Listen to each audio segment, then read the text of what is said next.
दोस्तों, तो आप सभी का स्वागत है आपके अपना परिवार अध्ययन सागर वाला यूट्यूब फैमिली में। तो चलिए हम लोग इस सीरीज के माध्यम से, इस वीडियो के माध्यम से मध्य निषेध के जो मॉडल प्रैक्टिस सेट है उसको हम लोग कवर करेंगे इस सीरीज के माध्यम से।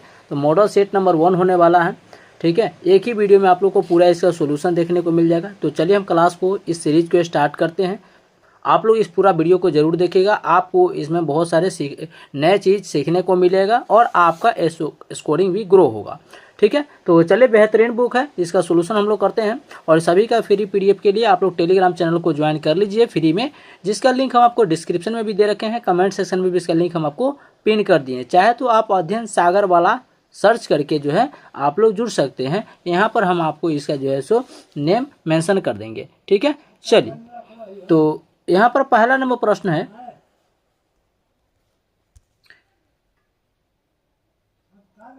यहाँ पर पहला नंबर प्रश्न यहाँ पर हिंदी में दिया गया है कि स्वाभिमान शब्द में कौन सा उपसर्ग है। स्वाभिमान शब्द में कौन सा उपसर्ग है। तो इसका राइट आंसर क्या हो जाएगा? स्व। स्व क्या है? स्वाभिमान शब्द में ये उपसर्ग लगल है, क्योंकि उपसर्ग जब भी लगता है तो कोई भी शब्द के आगे लगता है। उपसर्ग कहाँ लगता है? तो कोई भी शब्द के आगे लगता है।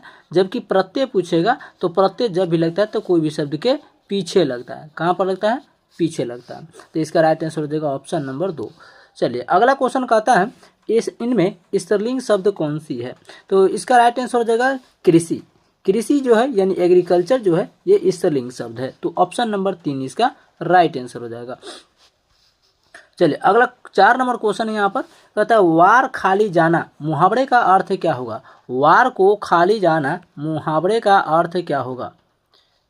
चलिए, वार खाली जाना मुहावरे का अर्थ क्या होगा।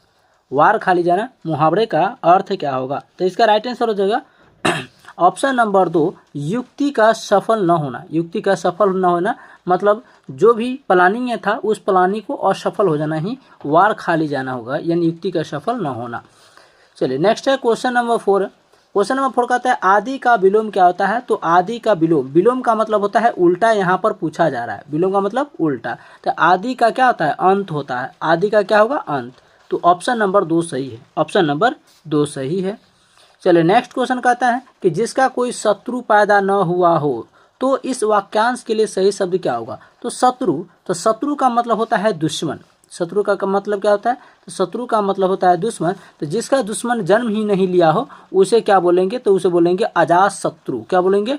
अजात शत्रु बोलेंगे। तो 2 इसका राइट आंसर हो जाएगा। आइए, नेक्स्ट क्वेश्चन है 6 नंबर। इनमें से कौन सा शब्द संपर्क का पर्यायवाची शब्द नहीं है। संपर्क का मतलब क्या होता है? कनेक्ट, ठीक है, एक दूसरे से संपर्क यानी मिलना। तो इनमें से संपर्क का पर्यायवाची कौन नहीं है। तो सबसे पहले हम लोग छांट लेते हैं कि मिलना भी संपर्क का पर्यायवाची, संयोग से भी मिल जाते हैं, भेंट करना भी संपर्क का पर्यायवाची है, लेकिन इसका पर्यायवाची नहीं है। हमारा आंसर यही होगा 3 वाला। चलिए, अगला क्वेश्चन यहाँ पर,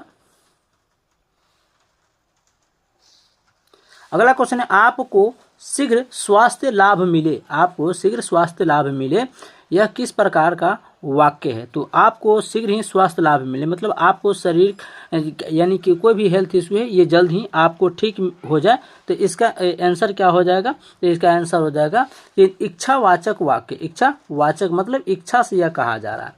चलिए, अगला नंबर क्वेश्चन है कि सही वर्तनी वाला शब्द को चुनना है। सही वर्तनी मतलब इसमें से शुद्ध कौन सा लिखा गया है, ठीक है। तो यहाँ पर देखिए अभाव होता है, अभाव होता है। तो ऑप्शन नंबर जो है वो 2 वाला बिल्कुल सही है। और नेक्स्ट है यहाँ पर क्लास 9th का हिंदी है। यहाँ पर हम मेंशन कर दिए हैं कि क्लास 9th का हिंदी है जिसका, और ये चैप्टर नंबर 2 है, ठीक है। ये सॉरी चैप्टर नंबर 1 हो जाएगा। चैप्टर कहानी का प्लॉट, ठीक है, कहानी का प्लॉट 1 हो जाएगा। और इसके लेखक जो हो जाएंगे वो शिव पूजन सहाय हो जाएंगे। क्या हो जाएंगे? शिव पूजन सहाय जो हो जाएंगे। क्लास 9th का ये हिंदी का गोधली का जो है चैप्टर नंबर 1 है। क्वेश्चन कहता है कि इसके अनुसार भगजोगनी का दूसरा पति कौन सा था। तो उसका सौतेला बेटा ही, उसका सौतेला बेटा ही भगजोगनी का जो था वो उसका पति बन जाता है। तो यहाँ पर देखिए ऑप्शन में क्या कहता है? उसका सौतेला बेटा। चलिए, तो ये इसका राइट आंसर हो जाएगा, उसका सौतेला बेटा। उसका सौतेला बेटा जो होता है पति बन जाता है, क्योंकि उसको एक वृद्ध व्यक्ति के साथ उसका शादी कर दिया जाता है दहेज के चक्कर में। चलिए, अगला नंबर यहाँ पर क्वेश्चन करता है, इसको थोड़ा सा छोट करेंगे ताकि ऑप्शन हमें दिख जाना चाहिए। चलिए अगला नंबर यहाँ पर क्वेश्चन का आता है, श्रम विभाजन और जाति प्रथा पाठ बाबा साहेब के किस भाषण का संपादित अंत है? तो ये एनिहिलेशन ऑफ कास्ट से लिया गया है, एनिहिलेशन ऑफ कास्ट से लिया गया है। तो इसका राइट आंसर हो जाएगा 3 वाला। ठीक है, क्वेश्चन ये भी पूछा जाता है कि एनिहिलेशन ऑफ कास्ट को हिंदी में रूपांतरण किसने किया था? तो ललई सिंह यादव ने किया था, ललई सिंह यादव। 11 नंबर क्वेश्चन कहता है, विद्यापति की कविताएं अधिकांशतः किस रस में लिखी गई है? तो ये सौंदर्य रस में, ये सौंदर्य रस में लिखी गई है। ऑप्शन नंबर 2 सही है। अंग्रेजी क्वेश्चन यहाँ पर आ गया है, यहाँ पर देख सकते हैं, in the following question out of the 4 alternatives choose the word which way best express the meaning of the given word. जो है यहाँ पर दिया है पेंसिया, तो इसका जो है वो क्या करना है? तो word which best express the meaning of the given word, यानी कि इसका इससे मिलता जुलता मीनिंग को चुनना है। तो इसका राइट आंसर हो जाएगा ऑप्शन नंबर 2 क्रूएल। क्या हो जाएगा? क्यूर ऑल हो जाएगा। ऑप्शन नंबर 2 सही है। नेक्स्ट आता है यहाँ पर, ये कहता है मीनिंग द गिवन वर्ड, यानी इसका अर्थ क्या होगा? यहाँ पर दिया गया डी टेस्ट, डी टेस्ट। तो डी टेस्ट का इसका सही पूर्वक अर्थ क्या हो जाएगा? तो हो जाएगा एडोर। क्या हो जाएगा? एडोर हो जाएगा। तो इसका राइट आंसर हो जाएगा 3। आइए अगला नंबर क्वेश्चन है यहाँ पर कि 4 words are given out of which only 1 word is split, यानी कि 4 वर्ड्स को ही एक वर्ड्स में समेट दिया जाए करेक्टली। इनमें से कौन सा होगा? ये इसका करेक्ट वर्ड को चुनना है। ठीक है, करेक्टली वर्ड को चुनना है, जैसे स्पेस वर्ड को। इसमें से कौन सा करेक्ट वर्ड हो जाएगा? तो ये हो जाएगा डिबिलिटेट, डिबिलिटेट। ऑप्शन नंबर ए इसका राइट आंसर है। नेक्स्ट यहाँ पर कहता है कि 15 और 16 नंबर क्वेश्चन, इसको पूरा पढ़ कर को ही जवाब इसका देना है। ठीक है, तो यहाँ पर चलिए इसको हम देख लेते हैं। ये क्या कहते हैं? यहाँ पर कहता है कि the sentence given which the blanks are to be filled with an appropriate words. 4 alternatives are suggested for each questions. For each question, choose the correct alternative. अब इसमें से पर को हमको जैसे यहाँ पर जो क्वेश्चन पूछेगा इसके अनुसार उसको जवाब देना है। यहाँ पर कहता है कि व्हाट अ हॉलीडे। अब यहाँ पर कहता है कि व्हाट अ हॉलीडे क्या मोमेंटस हो जाएगा, या मोमेरेबल हो जाएगा, या मोमेंटरी हो जाएगा, या इमोर्टल हो जाएगा। ठीक है, तो यहाँ पर जो होगा कि what a memorable, what a memorable हो जाएगा। तो ये ऑप्शन नंबर 2 वाला सही हो जाएगा, what a memorable holiday. Next यहाँ पर कहता है कि many important projects have reached the final stage of. यहाँ पर क्या होगा? अकम्प्लीमेंट होगा, या इनिशिएशन होगा, या रिजोल्यूशन होगा, या इम्प्लीमेंटेशन होगा। ठीक है, तो इसका सही उत्तर हो जाएगा कि इम्प्लीमेंटेशन होगा। ठीक है, तो ये हो जाएगा option number 4। Option number 4, many important projects have reached the final stage of implementation. चलिए नेक्स्ट क्वेश्चन है 7 number, in the question 4 alternatives are given for the idiom phrase printed in blood. Choose the alternatives which best express the meaning of the idiom phrase given in bold. अब यहाँ पर इसमें से phrase को चुनना है। यहाँ पर कहता है कि caught red handed, caught hand redded. तो इसका राइट आंसर क्या हो जाएगा? तो ऑप्शन नंबर हो जाएगा 4। ऑप्शन नंबर हो जाएगा यहाँ पर 4 की कहता है discovered in the act of doing. Option number 4। चलिए 18 नंबर क्वेश्चन कहता है in each of the following questions out of the 4 alternatives choose. यहाँ पर देख सकते हैं, यहाँ पर क्या कहता है? कहता है कि favouritism show by a person in power to his relatives, यानी कि रिलेटिव्स यानी कि रिलेट करके सेंटेंस से संबंधित जोड़ करके इसको देना है। तो इसका राइट आंसर हो जाएगा कि रेड टैपिज्म, रेड टैपिज्म। चलिए, तो इसका राइट आंसर रेड टैपिज्म ने यहाँ का नेपोटिज्म हो जाएगा। क्या हो जाएगा? नेपोटिज्म हो जाएगा। परिवारवाद को क्या बोलते हैं? नेपोटिज्म बोलते हैं। ठीक है, परिवारवाद को क्या बोलते हैं? Nepotism.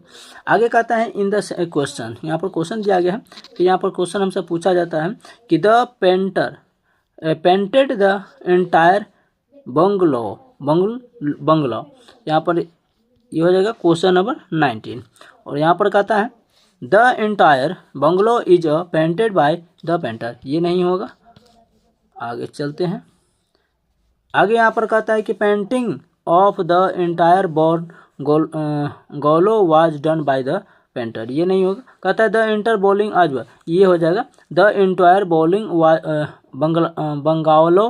बंगालो painted by the painter. तो ये 3 वाला सही होगा। 3 ऑप्शन सही। 20 नंबर क्वेश्चन कहता है कि Uma asked me house your brother. Uma asked me house your brother, इसमें क्या कहा है, इसमें कहा है डायरेक्ट और indirect of the given words. Direct और इनडायरेक्ट में यहाँ पर देखना है। चलिए तो इसका राइट आंसर हो जाएगा ऑप्शन नंबर 3। कहता है कि Uma asked me how many brothers was. Option number 3 सही है। आइए अब गणित में यानी कि तर्क शक्ति में यहाँ पर हम लोग चलते हैं। 20-20 क्वेश्चन करके ऐड यहाँ पर किया गया है गणित और तर्क शक्ति। कहता है 1 से 20 के मध्य आने वाली सभी प्राकृतिक संख्या जो 5 का गुणज है उनका योग कितना होगा। ठीक है, तो इनका जो योग हो जाएगा कितना हो जाएगा, तो ये हो जाएगा 3900। कितना हो जाएगा, 3900 इसका योग हो जाएगा। ठीक है, तो 21 नंबर क्वेश्चन का राइट आंसर हो जाएगा 21 नंबर क्वेश्चन का हो जाएगा ऑप्शन नंबर ए। ठीक है, इसका डिटेल्स में आप लोग का जो है सो चलिए नेक्स्ट क्वेश्चन कहता है 2 के पावर 2 4 का मान क्या इनमें से क्या हो जाएगा। 2 के पावर 2 4 का मान इनमें से क्या हो जाएगा। ठीक है, तो 2 के पावर 2 यानी कि यहाँ पर देखते हैं कि 2 क्या गो है, 4 गो, तो 2 गुने 2 गुने 2 गुने 2 तो 2 तो 2 दूनी 4 4 दूनी 8 8 दूनी 16 क्या होगा 16। तो यानी कि 2 के पावर हो जाएगा 16। 2 के पावर हो जाएगा 16। अब यहाँ पर के 2 को जो है वो 16 बेर गुना करना है। क्या करना है, 2 के 16 बेर गुना करना है। ठीक है, 2 को 16 बेर गुना करना है, तो 2 को 16 बेर गुना कीजिएगा तो ये टोटल जो हो जाएगा आपको 65,536 हो जाएगा। क्योंकि 2 के पावर 2 4 दिले हैं यानी कि 2 4 गो है, तो 2 गुने 2 गुने 2 गुने 2 करिएगा तो 2 दूनी 4 4 दूनी 8 8 दूनी 16, तो 2 के पावर 16 और फिर 2 को 16 से बार गुना कीजिएगा तो ये हो जाएगा 16 को 16, तो ये हो जाएगा इतना। ठीक है, चलिए आगे कहता है कि निम्नलिखित वितरण का माध्य ज्ञात करना है। निम्नलिखित वितरण का माध्य हम लोग को ज्ञात करना है। यहाँ पर क्वेश्चन नंबर 23 है। तो माध्य निकालने के लिए फार्मूला क्या होता है, तो माध्य निकालने के फार्मूला होता है सिग्मा एफ एक्स और बाटा में सिग्मा एफ एक्स होता है। ठीक है, इसको निकालने के लिए क्या करते हैं, तो सबसे पहले तो इस तरीके से हम बक्सा को बना लेते हैं। इस तरीके से हम बक्सा को बना लेते हैं। इस तरीके से 3 कॉलम हो जाएगा। कितना कॉलम हो जाएगा, 3 कॉलम हो जाएगा। यहाँ पर ये हो जाएगा हमारा x, ये हमारा हो जाएगा f और ये हमारा हो जाएगा एफ एक्स हो जाएगा। ठीक है, यहाँ पर ये हमें दे रखा है 5। ठीक है, 5 6 7 8 9 तक दे रखा था। उसके बाद ये हमारा भी दे रखा है 4 8 14 11 और उसके बाद दे रखा है यहाँ पर 3। ठीक है, अब इसके बाद यहाँ पर है 20 दे ले, तो दोनों को गुना कर दीजिएगा। ठीक है, इस तरीके से बना लेंगे हम लोग। चलिए हम लोग इस तरीके से बना लेते हैं। इस तरीके से इसको x कर लेते हैं, इसको f कर लेते हैं, इसको एफ एक्स कर लेते हैं। और ये कै गो संख्या है, तो दिले है 1 2 3 4 5 गो दिले है, तो 1 2 3 4 5 हो गया। ठीक है, यहाँ पर 5 दिया गया है, यहाँ पर 6 दिया गया है, यहाँ पर 7 दिया गया है, यहाँ पर 8 हो जाएगा, ये 9 हो जाएगा। ठीक है, और इसमें दिया गया है 4 8 11 4 8 11, एगो छूट गया। 8 के बाद हो जाएगा 14, उसके बाद 11, उसके बाद हो जाएगा 3। सबको गुना कीजिए, 5 चौक यहाँ पर 20 हो जाएगा, 8 6 का 48, यहाँ पर 48 हो जाएगा, 14 7 यहाँ पर 98 हो जाएगा। दोनों को गुना कीजिएगा तो 9 या 27 हो जाएगा, 11 यहाँ पर 11 8 88 हो जाएगा। ठीक है, अभी सभी को यहाँ पर जोड़िएगा तो ये जो हमारा हो जाएगा टोटल मिलकर के 40 हो जाएगा। यानी कि सिग्मा एफ का मान कितना हो जाएगा, तो 40 क्या हो जाएगा 40, या इसको याद रखिएगा सिग्मा एफ का मान 40 हो जाएगा। फिर इसको जोड़ना है तो ये हो जाएगा सिग्मा एफ एक्स। तो सिग्मा एफ एक्स को सभी को जोड़िएगा तो हमारा सूत्र हो जाएगा यहाँ पर कि सिग्मा एफ बराबर 40 और सिग्मा एफ एक्स बराबर कितना आया है, तो 281। उसको जोड़िएगा तो फार्मूला होता है माध्य बराबर। फार्मूला होता है माध्य बराबर फार्मूला होता है सिग्मा एफ एक्स और बटा सिग्मा एफ बराबर एफ होता है। बस दोनों का मान रख देना है, तो 281 और बाटा में आया है हमको 40। भाग कीजिएगा तो 7 दशमलव कुछ निकल करके आ जाएगा। इसका राइट आंसर हो जाएगा 3। ठीक है, ये पासा करते आप लोग समझे होंगे। यहाँ पर हम आंसर बना करके चल जाएंगे ना, तो वीडियो ज़्यादा लंबा हो जाएगा। ठीक है, बाकी डिस्कशन करने वाला होगा उसको हम लोग कवर करेंगे। चलिए 24 नंबर यहाँ पर क्वेश्चन कहता है दिए गए डाटा को बढ़ते क्रम में हमको सजाना है। बढ़ते क्रम में इसको सजाना है। तो यानी कि हम देखें तो 25 नंबर का आंसर क्या हो जाएगा, तो 25 का आंसर हो जाएगा 3, 25 का आंसर हो जाएगा 3 यानी 56 हो जाएगा, 25 का आंसर हो जाएगा 3 यानी 56 होगा। 24 नंबर क्वेश्चन था ना, 24 नंबर, 24 का 1 हो जाएगा, 24 का 1 हो जाएगा 64। आइए 25 का आंसर हो जाएगा 3 हमारा हो जाएगा कि बढ़ते क्रम में इसको सजाना था, तो इसका आंसर हो जाएगा 11। कितना हो जाएगा, इसका आंसर हो जाएगा 11। ठीक है, 3 वाला सही ऑप्शन है। आगे कहता है एक विक्रेता है, तो 26 नंबर यहाँ पर देख सकते हैं, कहता है कि एक विक्रेता है। ठीक है, एक विक्रेता किसी वस्तु को बेचते समय 20%, 30% की 2 क्रमिक छूट देता है। तो कोई विक्रेता है, कोई दुकानदार है जो कोई वस्तु को बेचता है तो 20% का भी छूट देता है, 30% का भी छूट देता है। ठीक है, 30% का भी छूट देता है। आगे यहाँ पर क्या कहता है, आगे यहाँ पर कहता है कि यदि वह इस वस्तु को 1400 रुपये में बेचता है तो उस वस्तु का अंकित मूल्य क्या होगा। यानी कि कोई विक्रेता है कि 20% का भी छूट देता है और 30% का भी छूट देता है, यानी कि 2 ऑप्शन है। ठीक है, और उस वस्तु को अगर 1400 रुपये में बेचता है तो बताना है कि उस वस्तु का रेट क्या था, उस वस्तु का रेट क्या था। तो उस वस्तु का रेट था कि वो वस्तु 2500 का था। कितना का, 2500 का। ठीक है, चलिए अब इसको कैसे बनाएंगे, तो इसको बनाने के लिए सिंपल क्या कर सकते हैं, तो माना कि हमें रुपया तो पहले पता नहीं था, तो रुपया मान लेंगे x हो जाएगा। ठीक है, रुपया मान लेंगे x हो जाएगा, और 80% के कि एगो था 20%, तो 100 में से 20 जाएगा तो कितना बचेगा, 80 बचेगा। ठीक है, और एगो था 30%, तो 30%, तो यानी कि 100 में से 30 जाएगा तो 70 बचेगा। कितना बचेगा, 70। तो एगो 80 बचा, एगो 70 बचेगा। ठीक है, और दोनों का मिला करके 1400 रुपया उस वस्तु को बेचा जा रहा था। ठीक है, तो यहाँ पर हम कह सकते हैं कि x मान लिए हैं, क्योंकि हमको रेट पता नहीं है, तो माना कि x है, माना कि x, और यहाँ पर हो जाएगा गुना, और 80 यहाँ हो जाएगा गुना, और एगो था 20% छूट, तो बचेगा 80, बटा में यहाँ पर करेंगे 100, फिर गुना, एगो था 30, तो यहाँ पर बचेगा 70, और फिर बटा में हो जाएगा 100, और वस्तु को बेचा जा रहा था 1400 में। कितना सौ, 1400 में। फिर लिखेंगे x के x लिखेंगे, यहाँ पर गुना करेंगे, इधर बराबर के उधर है, गुना में नहीं आएगा तो भाग में, ये हो जाएगा 1400 गुने 100 गुने पलट जाएगा ये दोनों, 100 गुने 100, अब बाटा में हो जाएगा 80 गुने 70, 80 गुने 70।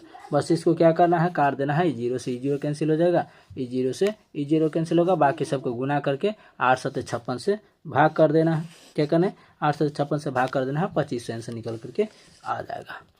चलिए अगला नंबर क्वेश्चन कहता है यहाँ पर 27 कहता है यदि कुर्सियों को 1500 रुपये में, यदि कुर्सियों को 1500 रुपये में प्रति कुर्सी की दर से खरीद कर 1200 रुपये में प्रति कुर्सी की दर से बेच दिया जाता है।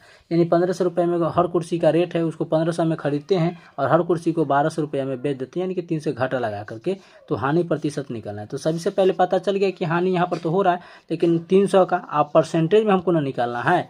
यहाँ तो हम पता कर लेते हैं कि 1500 रुपये में कुर्सी खरीदते थे पर कुर्सी, यानी एक कुर्सी का दाम 1500 होता है, एक कुर्सी को बेच रहे 1200 में, तो 300 का घाटा हो रहा है। लेकिन यहाँ पर तो पूछ रहा है प्रतिशत में निकालने के लिए। ठीक है, तो 27 का आंसर हो जाएगा ऑप्शन नंबर 2, ऑप्शन नंबर 2 हो जाएगा। ठीक है, 20%, 20% की यहाँ पर हानि होगी। अब इसको निकालने के लिए क्या करेंगे, तो देखिए कैसे होगा। यहाँ पर कह रहा है कि 1500 रुपये में हम कुर्सी को खरीदे थे, माइनस 1200 में इसको बेच दिए, तो बचा हमारा कितना, और टोटल यहाँ पर लिखेंगे 1500। क्या लिखेंगे, 1500। ठीक है, और गुना में हमको 100 क्योंकि परसेंटेज निकालना है। अब इसको क्या करना है, तो सिंपल इसको काट सकते हैं, ये डबल जीरो से डबल जीरो कैंसिल हो जाएगा, तो 15 बचेगा। कितना बचेगा, 15। अब यहाँ पर देख सकते हैं कि 15 में से 12 जाएगा तो कितना बचेगा, 300। तो यहाँ पर 300 जगह बाटा में हो जाएगा 15, तो 15 दूनी 30, 15 दूनी 30 यानी 20%, यानी 20%। चलिए आगे देखते हैं 28 नंबर क्वेश्चन है, ओ केंद्र वाले वृत्त में एडी व्यास तथा एसी एक जीवा है, बी एवं सी पर एक बिंदु दिया गया है। तो ठीक है, तो ये थोड़ा सा टाइम टेकिंग क्वेश्चन है, काफ़ी लॉन्ग इसका आंसर चला जाएगा। ठीक है, तो इसको हम स्किप करते हैं, खाली इसका आंसर हम आपको बता देते हैं। इसका PDF आप लोग को टेलीग्राम पर मिल जाएगा, बनाइएगा। चलिए 29 नंबर क्वेश्चन कहता है, यहाँ पर देख सकते हैं 29 का भी हम आपको आंसर यहाँ पर बता देते हैं। ये भी टाइम टेकिंग है काफ़ी, कह सकते हैं कि एक पेज का ये इसका आंसर हो जाए, एक पेज में इसका आंसर निकलेगा। ठीक है, तो इसका आंसर हो जाएगा एक वाला, क्या हो जाएगा, कौशिक थीटा हो जाएगा 29 का। चलिए 30 नंबर क्वेश्चन का भी आंसर हम आपको बता देते हैं। 30 का आंसर हो जाएगा 3, 30 का आंसर हो जाएगा 3, 0.133। ठीक है, अगला 31 नंबर क्वेश्चन कहता है निम्नलिखित प्रश्न में से विकल्पों को संबंधित चुनना है। जैसे कि यहाँ पर कहता है कि वर्षा का संबंध है बादल से, वर्षा का संबंध है बादल से। ठीक उसी तरीके से ग्रीष्म ऋतु से संबंधित है या गर्मी अग्नि से संबंधित है। तो 31 का आंसर हो जाएगा कि जिस प्रकार वर्षा बादल से संबंधित है उसी प्रकार जो है वैसे ही गर्मी अग्नि से संबंधित है, वैसे ही गर्मी जो है अग्नि से संबंधित है। तो 2 वाला सही है। नेक्स्ट आता है निम्नलिखित प्रश्नों में से दिए गए विकल्पों में से विषम को चुनना है, यानी कि 3 को एक किसी में होगा और बाकी सब अलग होगा। तो यहाँ पर कार्यालय अलग होगा, कार्यालय यहाँ पर अलग होगा। ठीक है, ये ऑफिस हो जाएगा, बाकी स्कूल महाविद्यालय विश्वविद्यालय ये सब में क्या होगा, तो ये पढ़ाई होता है, क्या होगा पढ़ाई, बाकी इसमें ऑफिशियल वर्क होता है। ठीक है, कार्यालय। अगला कहता है निम्नलिखित में से विकल्पों में से लुप्त अंक को इसमें से निकालना है कि लुप्त अंक इसमें से कौन हो जाएगा। 33 नंबर क्वेश्चन है। ठीक है, तो देखिए ये दिया गया है 5 और 3, तो इसमें हम कितना ऐड करेंगे, जो 8 हो जाएगा तो +3 करेंगे। फिर इसमें जैसे कितना ऐड करेंगे कि 13 हो जाएगा तो इसमें 5 ऐड करेंगे। फिर इसमें कितना ऐड करें, जो हो 20 हो जाएगा तो 7 ऐड करेंगे। यानी कि कितना बढ़ रहा है, 3 5 7, यानी कि 2 बढ़ते जा रहा है। तो फिर 7 में 2 जोड़ दीजिए, 7 में 2 जोड़ेंगे तो यहाँ पर हो जाएगा कितना 9। तो 20 में 9 जोड़िएगा तो कितना हो जाएगा 29 हो जाएगा। 20 में जो 9 जोड़ेंगे तो 29 हो जाएगा। तो यहाँ पर हो जाएगा 29 और 29 किस ऑप्शन में है, तो ऑप्शन नंबर ए में। ठीक है, अगला दी गई आकृति दिया गया है। ठीक है, यहाँ पर दी गई आकृति है और इसको बनाना है। त्रिभुज इस प्रकार दिया गया है, तो इसका देखते दीर्घ इस तरीके से दिया गया है। क्वेश्चन को देख लेते हैं कि क्वेश्चन क्या कह रहा है।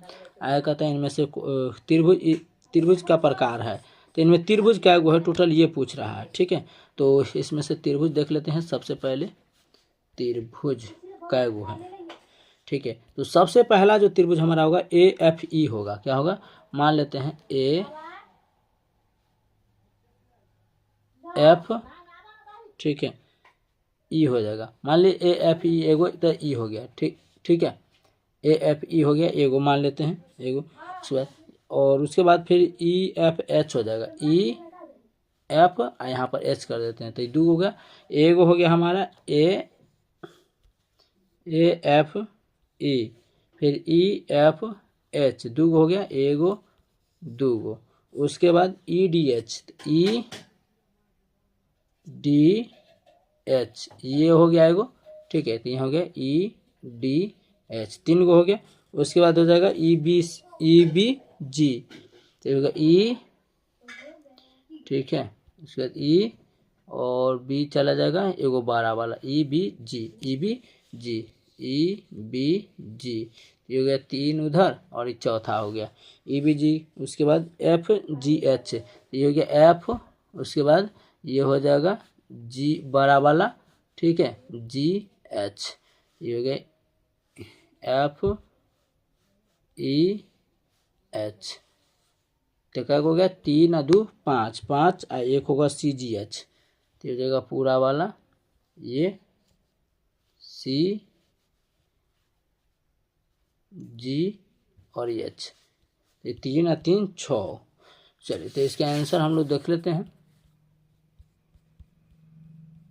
यहाँ पर। चलिए 6 वाला यहाँ पर दिया गया है 6 गो इसमें, तो इसका राइट आंसर हो जाएगा 3। अगला कहता है कौन सी उत्तर आकृति प्रश्न आकृति के प्ररूप को बताता है। तो इसमें से उत्तर को इसमें से छांटना है। तो इसमें से उत्तर वाला को बताना है कि इसमें से उत्तर क्या होगा। अगर इस तरीके से दिया गया है यहाँ पर, तो इसका आंसर हो जाएगा आकृति ये बूंद का। पहले तो बूंद का को देख लेना है, ये बूंद का ऊपर है और ये नीचा है। ठीक है, तो ये इस तरीके से इसका आकृति होगा और ये गोल इस तरीके से ये वाला इधर पलट जाएगा, इधर और इधर पलटेगा तो ऊपर काला वाला होगा और इसमें बीच में गोल का होगा खाली वाला, यही वाला होगा ये 3 वाला। आगे सामाजिक विज्ञान से यहाँ पर क्वेश्चन दिया गया है, इसको देख लेते हैं। क्वेश्चन यहाँ पर कहता है कि सुनौली बॉर्डर भारत तथा डैश के बीच एक प्रसिद्ध ट्रांजिट पॉइंट यानी परगमन बिंदु है। तो सुनौली बॉर्डर भारत तथा किसके बीच है। तो सुनौली बॉर्डर जो है वह नेपाल के बीच है। कहाँ पर है, नेपाल के बीच है। तो इसका राइट आंसर हो जाएगा 2, इसका आंसर हो जाएगा 2। चलिए अगला क्वेश्चन कहता है कि वालियार बांध केरल के कौन से जिले में है। तो वालियार बांध जो है केरल के कौन सा जिला में है, तो ये पलक्कड़ जिला में है। कहाँ पर है, ये पालक्कड़ जिला में है। तो इसका राइट आंसर होगा 2। नेक्स्ट क्वेश्चन कहता है कि भारत में बैंकिंग सेक्टर के संदर्भ में IMPS का पूरा नाम क्या है। तो IMPS का फुल फॉर्म जो होता है इमीडिएट पेमेंट सर्विस होता है, इमीडिएट पेमेंट सर्विस होता है। तो ऑप्शन नंबर कौन सा हो जाएगा, तो 4 हो जाएगा। अगला क्वेश्चन कहता है कि भारत में सर्वाधिक ठंडा स्थान कौन सा है। तो भारत में सर्वाधिक ठंडा स्थान कौन सा है, तो ये हो जाएगा द्रास। कौन सा हो जाएगा, द्रास हो जाएगा। तो ऑप्शन नंबर 2 सही हो जाएगा। अगला क्वेश्चन कहता है निम्नलिखित में से कौन पुस्तक जो है प्रिंसिपल्स ऑफ पॉलिटिकल इकोनॉमी के लेखक है। इनमें से प्रिंसिपल्स ऑफ पॉलिटिकल इकोनॉमी के लेखक इनमें से कौन हो जाएंगे, तो ये हो जाएंगे John Stuart Mill. John Stuart Mill हो जाएंगे इस पुस्तक के लेखक हो जाएंगे।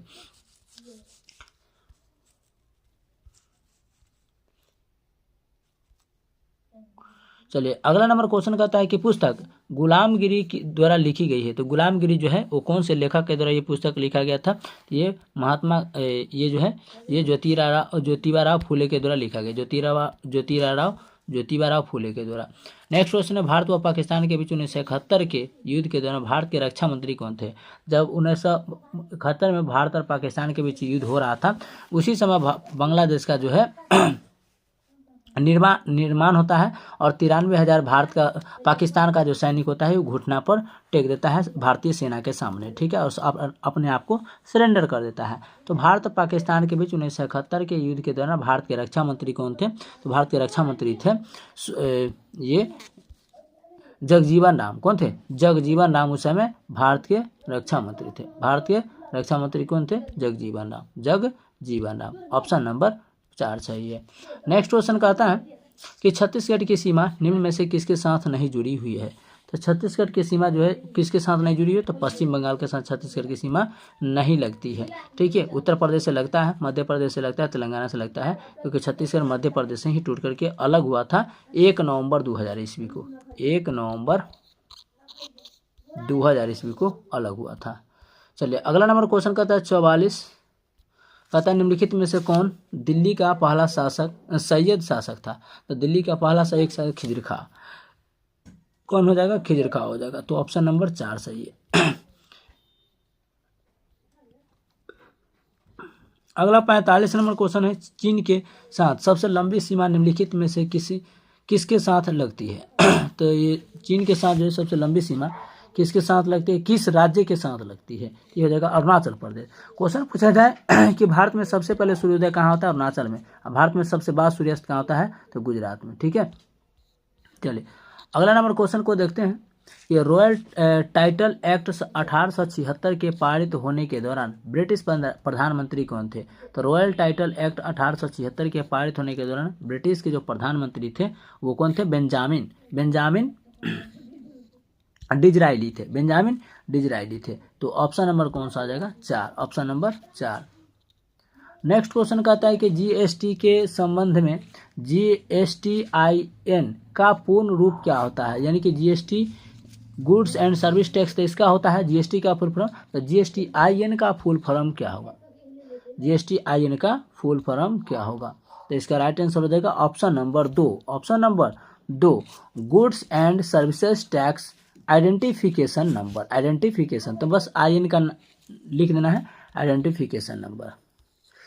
48 नंबर क्वेश्चन है कि निम्नलिखित में से कौन सा शब्द किस्तों में ऋण के भुगतान में कमी या भुगतान के संदर्भित है। तो किस्त जो होता है जिसे लोन कहते हैं उसको भुगतान से संबंधित वर्ड को चुनना है। तो इसका सही उत्तर हो जाएगा option number 4, option number 4 amortisation ये किस्त से संबंधित है। चलिए नेक्स्ट क्वेश्चन है यहाँ पर 49 नंबर, ये निम्नलिखित में से कौन सा राज्य नेपाल को भूटान से अलग करता है। तो नेपाल और भूटान को अलग करने वाली राज्य कौन सा हो जाएगा, तो ये हो जाएगा सिक्किम। कौन सा हो जाएगा, सिक्किम हो जाएगा, ठीक है। अगला क्वेश्चन है महात्मा गांधी का माता कौन थी। महात्मा गांधी के माता जी का क्या नाम था, पुतली बाई, जबकि इनकी पत्नी का नाम था कस्तूरबा गांधी। पत्नी का क्या नाम था, तो पत्नी का नाम था कस्तूरबा गांधी हो जाएगा, ठीक है। अगला 51 नंबर क्वेश्चन है निम्नलिखित में से किस शहर में यूनियन बैंक ऑफ इंडिया का मुख्यालय है। तो यूनियन बैंक ऑफ इंडिया का मुख्यालय इनमें से कौन सा हो जाएगा, तो ये हो जाएगा मुंबई में। कौन सा हो जाएगा, मुंबई में हो जाएगा। नेक्स्ट क्वेश्चन है 52 नंबर, निम्नलिखित में से कौन सी नदी दक्षिण गंगा के नाम से जानी जाती है। तो दक्षिण गंगा के नाम से गोदावरी जानी जाती है। कौन सी, गोदावरी जानी जाती है। अगला क्वेश्चन है, निम्नलिखित में से किस प्रकार के बैंक खाते पर खाता धारक को कोई ब्याज नहीं मिलता है। तो कौन सा खाता हम लोग खुलाते हैं जिस पर बैंक जो कस्टमर होते हैं यानी हम लोग जो होता है वो जो है ब्याज नहीं देते हैं, इंटरेस्ट नहीं देते हैं, तो उसे कहते हैं चालू खाता। कौन सा? चालू खाता कहते हैं। इस पर जो है वो बैंक इसको ब्याज नहीं देता है। अगला क्वेश्चन कहता है 1872 में भारत के वायसराय लॉर्ड मेयो की हत्या डैश में की गई थी। तो 1872 में भारत के जो वायसराय लॉर्ड मेयो थे इनकी हत्या जो है वो कौन सा द्वीप पर किया जाता है। इनकी हत्या जो है पोर्ट ब्लेयर द्वीप पर कर दिया जाता है, पोर्ट ब्लेयर द्वीप पर कर दिया जाता है। अगला 55 नंबर क्वेश्चन कहता है, गुजरात का प्रसिद्ध द्वारकाधीश मंदिर निम्नलिखित में से किस नदी के किनारे स्थित है। तो इसका सही उत्तर का द्वारका जो है ये गोमती नदी के किनारे। किसका? गोमती नदी के किनारे। ऑप्शन नंबर कौन सा जाएगा? तो 3 इसका बिल्कुल सही उत्तर हो जाएगा। चलिए अगला नंबर क्वेश्चन की ओर हम लोग चलते हैं। 56 नंबर क्वेश्चन है यहाँ पर, ये भारत में सबसे बड़ी अंतर्देशीय खारे पानी की झील किस राज्य में स्थित है। तो भारत में सबसे बड़ी अंतर्देशीय खारे पानी की जो झील है वो किस राज्य में है। तो ये हो जाएगा सांभर झील राजस्थान में। सांभर झील है राजस्थान में। राजस्थान की राजधानी जयपुर है। क्षेत्रफल की दृष्टि से भारत का सबसे बड़ा राज्य होगा। ज्योतिबा फुले द्वारा सत्यशोधक समाज की स्थापना किस वर्ष किया गया था। ध्यान रखेंगे कि सत्यशोधक समाज की स्थापना ज्योतिबा फुले ने किया था और ये किए थे 1873 में। 1873 में किए थे। नेक्स्ट क्वेश्चन है, पर्वतों की निम्नलिखित श्रेणियों में से किस श्रेणी से हिमालय संबंधित है। तो हिमालय जो है कौन सी पर्वत श्रेणी से संबंधित है। ठीक है कौन सी पर्वत श्रेणी से संबंधित हो जाएगा। तो ये हो जाएगा वलित पर्वत श्रेणी से। कौन सी? वलित पर्वत श्रेणी से संबंधित हो जाएगा। तो 3 वाला सही उत्तर है। अगला क्वेश्चन है 59, ब्रिटिश शासन द्वारा मुझे मारी गई लाठियाँ भारत में ब्रिटिश शासन के ताबूत में लगने वाला आखिरी कील होगा।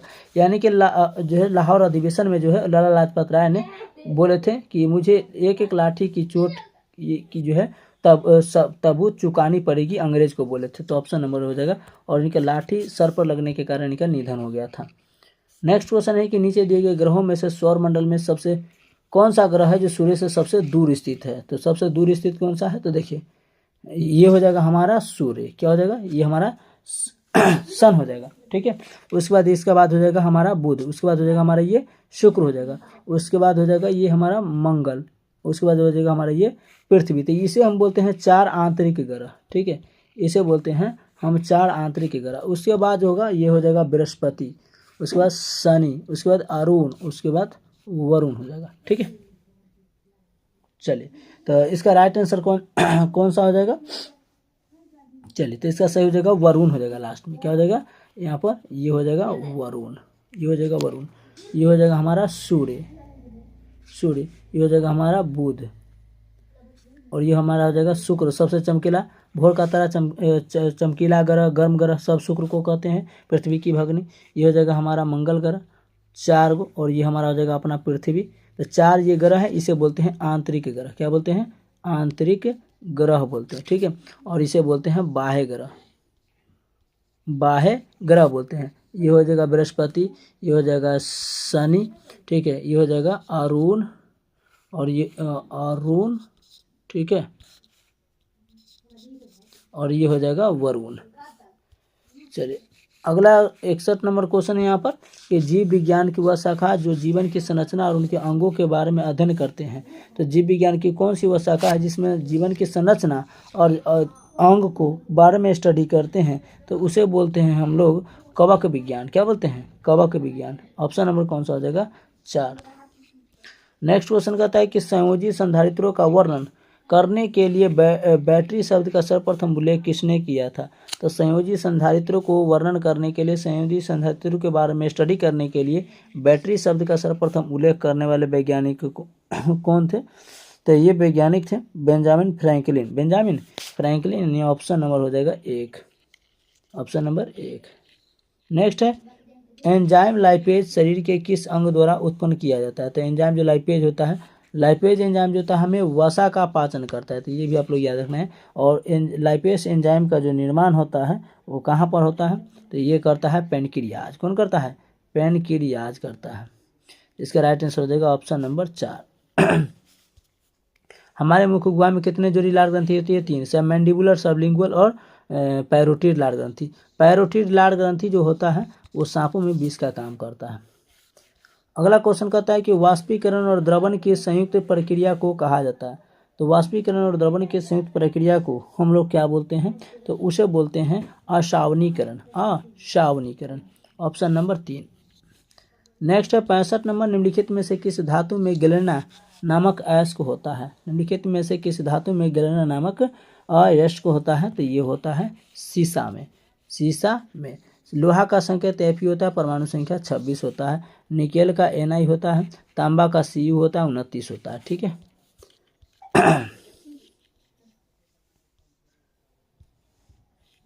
चलिए 66 नंबर क्वेश्चन यहाँ पर कहता है निम्नलिखित में से कौन सी तरंगे या किरणें उच्चतम आवृत्ति वाली विद्युत चुंबकीय तरंगे या किरणें हैं? इनमें से कौन सा सबसे विद्युत चुंबकीय तरंगे है उच्चतम? तो इसका सही उत्तर हो जाएगा ऑप्शन 1 हो जाएगा, गामा किरणें सबसे उच्चतम है। ठीक है। पराबैंगनी किरणें से क्या होता है? तो त्वचा कैंसर होता है। त्वचा कैंसर होता है। अगला 67 नंबर क्वेश्चन कहता है कंप्यूटर मेमोरी के उस क्षेत्र को क्या कहा जाता है जहां बार बार एक्सेस किए गए डेटा को तेजी से एक्सेस करने के लिए स्टोर किया जाता है? तो डेटा को एक्सेस करने के लिए, तेजी से फास्ट काम करने के लिए डेटा को कहाँ पर संचित किया जाता है, कहाँ पर सेव किया जाता है? तो cash computer memory. Cash computer memory, यानी इसका राइट आंसर हो जाएगा ऑप्शन नंबर 4। ऑप्शन नंबर 4 में। नेक्स्ट है बेंजामिन फ्रैंकलिन की निम्नलिखित में से किस गतिविधि ने उन्हें बिजली के बेहतर समझ प्राप्त करने में मदद की और अंततः बिजली की छड़ के आविष्कार के लिए उन्हें जाना भी जाता है? तो इसका राइट आंसर हो जाएगा ऑप्शन ए, पतंग उड़ाने के लिए। किससे संबंधित है? पतंग उड़ाने से संबंधित है, क्योंकि 10 मिनट 1752 को, क्योंकि जब आसमान में बिजली कड़क रही थी तो उस समय जो है इनको जो पतंग का जो धागा होता है और उसमें उन्होंने चाबी बांध दिए थे और चाबी बांध देखे थे कि उसमें करंट आ गया था। आगे निम्नलिखित गैसों में से किस गैस की गंध सड़े हुए अंडे की गंध के समान है? तो इनमें से कौन सी गैस है जो सड़े हुए अंडे के गंध के जैसे इसका समान होता है? तो ये होता है हाइड्रोजन सल्फाइड का, जिसका सूत्र होता है H2S। H2S होता है, H2S होता है हाइड्रोजन सल्फाइड। ऑप्शन नंबर 1 सही है। अगला कहता है कि किसी यौगिक को कार्बनिक यौगिक के रूप में वर्गीकृत करने के लिए यौगिक में किस तत्व का विद्यमान होना आवश्यक है? तो कार्बनिक यौगिक के रूप में वर्गीकृत करने के लिए, बांटने के लिए इनमें से कौन सा तत्व विद्यमान होना चाहिए तब इसे हम लोग कार्बनिक यौगिक कहेंगे? तो उसमें कार्बन की मात्रा होनी चाहिए, तब उसे हम लोग कार्बनिक बोलेंगे। जिसमें कार्बन की मात्रा होगा उसे कार्बनिक, जिसमें कार्बन की मात्रा नहीं होगा उसे अकार्बनिक। हटर्ज का ऐसा यूनिट क्या होता है? तो हटर्ज का ऐसा यूनिट होता है आवृत्ति, यानी हटर्ज को हम लोग मानते हैं आवृत्ति में। आवृत्ति में। बल का ऐसा मात्रा क्या होता है? तो न्यूटन होता है। बल का ऐसा मात्रा क्या होता है? न्यूटन। ऊर्जा का ऐसा मात्रा क्या होता है? कैलोरी। क्या होता है? कैलोरी होता है। दाब का ऐसा मात्रा क्या होता है? पास्कल। क्या होता है? पास्कल होता है। अगला क्वेश्चन कहता है यहाँ पर कि डोलोमाइट निम्नलिखित धातु में से किस धातु का अयस्क है? तो डोलोमाइट किस धातु का अयस्क हो जाएगा? तो ये हो जाएगा कैल्शियम का। किसका? कैल्शियम। कैल्शियम का संकेत Ca होता है, इसका परमाणु संख्या 20 होता है। पोटेशियम का संकेत क्या होता है? इसका परमाणु संख्या 19 होता है। ठीक है। स्ट्रांसियम का Sr होता है, एल्यूमिनियम का Al होता है, इसका परमाणु संख्या जो होता है 13 होता है। अगला क्वेश्चन कहता है कि जब किसी तरह पदार्थ पर दबाव लगाया जाता है तो दबाव परिवर्तन बिना, यानी कि दबाव बदले बिना किसी नुकसान के द्रव के प्रत्येक भाग में फैलता है। निम्नलिखित में से कौन सा नियम इस घटना पर लागू होता है? चलिए यहाँ पर किसका नियम होगा? हुक का नियम, बर्नौली का नियम, अवोगाद्रो का नियम या पास्कल का नियम?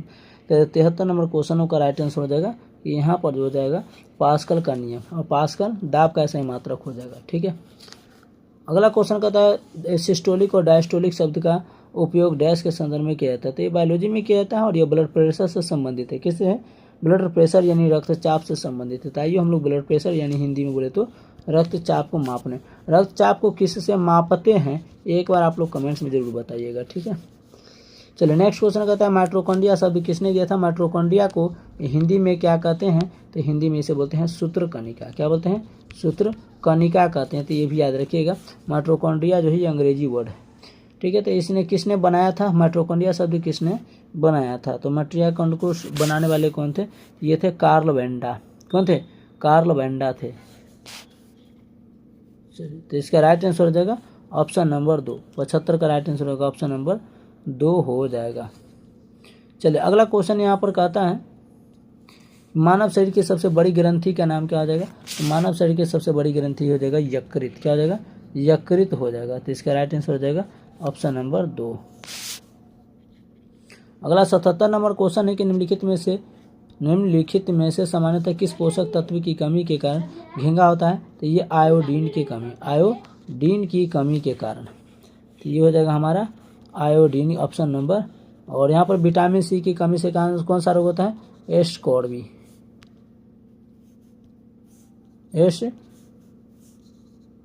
एस्कॉर्बी होता है। कौन सा? एस्कॉर्बी होता है।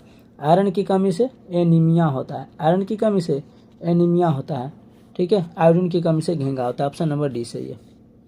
अगला कहता है तैराक को पानी में तैरने के लिए कौन सी बल मदद करती है? तो कोई भी तैराक होता है और पानी में तैरता है तो उसे कौन सी बल मदद करती है? तो उसे घर्षण कहते हैं। उत्प्लावक बल मदद करती है, उत्प्लावक बल मदद करती है। नेक्स्ट क्वेश्चन है यहाँ पर निम्नलिखित में से कौन सी एक जल जनित बीमारी नहीं है? यानी कि जल से फैलने वाला बीमारी इनमें से कौन नहीं है? तो ये हो जाएगा कंठमाल रोग। कौन सा हो जाएगा? कंठमाल रोग हो जाएगा। जबकि हैजा, हेपेटाइटिस, टाइफाइड ये सब दूषित जल को पीने से होता है। दबाव का ऐसा मात्रा क्या होता है? अभी बताए थे, पास्कल होता है। विद्युत धारा का ऐसा मात्रा पूछेगा, विद्युत धारा का ऐसा मात्रक पूछेगा तो एम्पियर देगा। विभवांतर का ऐसा मात्रक पूछेगा, विभवांतर का ऐसा मात्रक पूछेगा तब हो जाएगा आपका वोल्ट। क्या हो जाएगा? वोल्ट। और प्रतिरोध का ऐसा मात्रक पूछेगा तो ओम हो जाएगा, प्रतिरोध का ऐसा मात्रक पूछेगा तो ओम हो जाएगा। तो हमारा राइट आंसर हो जाएगा पास्कल। 81 कहता है निम्नलिखित पुष्पहीन पौधों में, यानी कि वह कौन सा पौधा है जिसमें फूल जो है नहीं लगता है? शंकु फल और बीज का उत्पादन करता है, जिसमें अंडाशय के भीतर बीज नहीं होते हैं। तो उस फल को क्या बोलते हैं? जिसमें पहला नंबर तो बीज होता नहीं है और बीज से उसका निर्माण होता नहीं है, तो उस फल को हम लोग क्या बोलते हैं? तो उस फल को बोलते हैं जिम्नोस्पर्म। क्या बोलते हैं? जिम्नोस्पर्म। ऑप्शन नंबर ए सही है। चलिए अगला 82 नंबर क्वेश्चन कहता है निम्नलिखित में से कौन सा उपकरण कान के पर्दे की जांच करने के लिए उपयोग किया जाता है? तो कौन सा इसमें से मशीन है जो कान की पर्दे की जांच करने के लिए हम लोग पता लगाते हैं? तो इसका राइट आंसर हो जाएगा पॉलीग्राफ। पॉलीग्राफ का जो प्रयोग है कान के पर्दे को जांच करने के लिए हम लोग किया करते हैं। अगला क्वेश्चन है 83, मानव शरीर में सबसे बड़ी हड्डी कौन सी है? तो मानव शरीर की सबसे बड़ी हड्डी जांघ की हड्डी होती है, जिसे फीमर बोलते हैं, उरू बोलते हैं। ठीक है, तो इसका राइट आंसर हो जाएगा 83 का 1। अगला नंबर क्वेश्चन है यहाँ पर अल्बर्ट आइंस्टीन को डैश वर्ष में भौतिकी का नोबेल पुरस्कार मिला था? तो अल्बर्ट आइंस्टीन को जो भौतिकी का नोबेल पुरस्कार 1921 ईस्वी में। अगला कहता है रोगियों के दिल की धड़कनों को मापने के लिए अस्पतालों में निम्नलिखित में से किस कंप्यूटर का उपयोग किया जाता है? तो रोगियों को दिल की धड़कन को मापने के लिए अस्पताल में कौन सी धड़कन का प्रयोग किया जाता है? तो ये हाइब्रिड कंप्यूटर का प्रयोग किया जाता है, हाइब्रिड कंप्यूटर का प्रयोग किया जाता है। यानी कि ये 2 वाला इसका आंसर सही होगा, 2 वाला इसका आंसर सही होगा। तो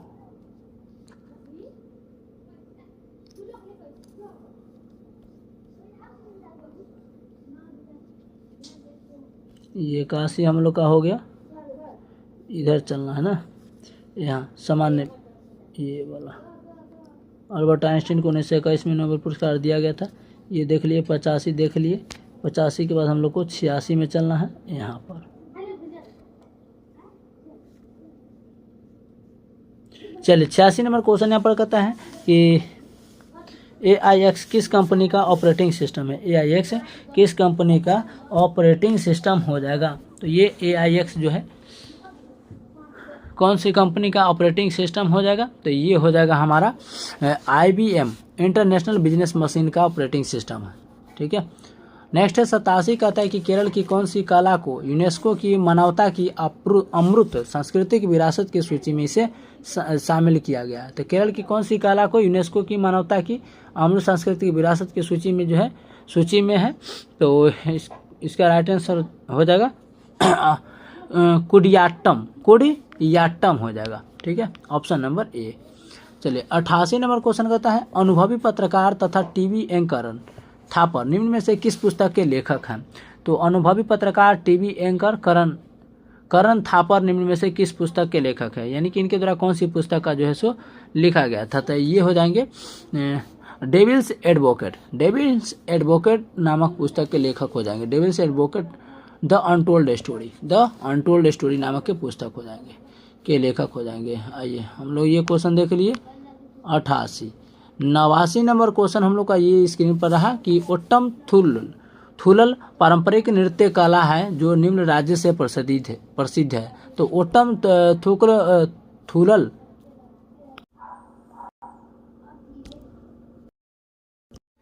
चलिए अगला 89 नंबर क्वेश्चन, ओट्टम थुलल पारंपरिक नृत्य कला जो है वो निम्न राज्य से संबंधित है। यानी ओट्टम थुलल पारंपरिक नृत्य कला जो डांस है ये किस राज्य में मनाई जाती है। तो इसका राइट आंसर क्या हो जाएगा 89 नंबर क्वेश्चन का। तो ऑप्शन नंबर हो जाएगा 3, ये केरल से संबंधित है। किससे संबंधित है? केरल से। इसका राइट आंसर होगा कि ओट्टम थुलल पारंपरिक नृत्य जो है वो केरल में मनाई जाती है। 90 नंबर क्वेश्चन कहता है कि सीजर कप निम्न में से किस खेल से संबंधित है। तो सीजर कप जो है आपका वो फुटबॉल से संबंधित है। किसे? फुटबॉल से संबंधित है।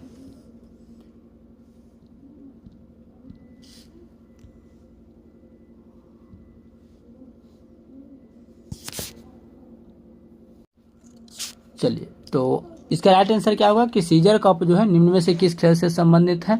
तो सीजर कप जो है फुटबॉल से संबंधित है, फुटबॉल से संबंधित है। अगला नंबर सवाल है 91 नंबर की गुजरात में स्थित स्टैच्यू ऑफ यूनिटी की ऊंचाई कितनी है। तो ये गुजरात में स्थित है स्टैच्यू ऑफ यूनिटी, 182 मीटर इसकी ऊंचाई है। बड़ोदरा गुजरात में स्थित है और यह जो है सरदार वल्लभ भाई पटेल की मूर्ति है। सरदार वल्लभ भाई पटेल की मूर्ति है। ठीक है। नेक्स्ट क्वेश्चन है कि पहले सर्च इंजन आर्ची के संस्थापक कौन थे। तो ये थे एलन एमटेज। एलन एमटेज जो है आर्ची के संस्थापक है। 93 नंबर क्वेश्चन है 31 मई को विश्व तंबाकू निषेध दिवस के अवसर पर किस राज्य ने ई सिगरेट पर प्रतिबंध लगा दिया है। तो ऐसा करने वाला राज्य हो जाएगा राजस्थान, राजस्थान। नेक्स्ट है भूपेन हजारिका पुल, जिसे हम लोग ढोला सादिया पुल भी कहते हैं, ये असम और किस राज्य को जोड़ता है। तो ये असम और सिक्किम को जोड़ने का कार्य करता है। सॉरी, असम और अरुणाचल प्रदेश को जोड़ने का काम करता है। किसका? अरुणाचल प्रदेश को जोड़ने का काम करता है। वही अरुणाचल प्रदेश जिसमें भारत के कौन से राज्य है जहाँ पर सर्वप्रथम सबसे पहले जो है वो सूर्योदय होता है। तो वह है अरुणाचल। बाद में कहाँ होता है? सबसे लास्ट में भारत में किस राज्य में सूर्यास्त होता है? कमेंट्स में आप लोग जरूर बताइएगा। 95 नंबर हम लोग क्वेश्चन को देखते हैं कि 95 कहता है वाल्मीकि रामायण का प्रमुख स्थान पंचवटी रहा है और पंचवटी अभी वर्तमान में भारत के किस राज्य में स्थित है। तो ये भारत के किस राज्य में स्थित है? तो ये हो जाएगा महाराष्ट्र। कहाँ पर? पंचवटी वर्तमान में महाराष्ट्र में स्थित है। आइए अगला नंबर क्वेश्चन है विश्राम अवकाश को शुरू करने वाला, विश्राम अवकाश यानी विश्राम को कोई कर्मचारी है तो विश्राम को छुट्टी के रूप में शुरू करने वाला योजना भारत का कौन सा राज्य बन चुका है। तो ऐसा करने वाला राज्य जो है वो बनने वाला कौन हो जाएगा? तो ये हो जाएगा सिक्किम। कौन हो जाएगा? सिक्किम हो जाएगा।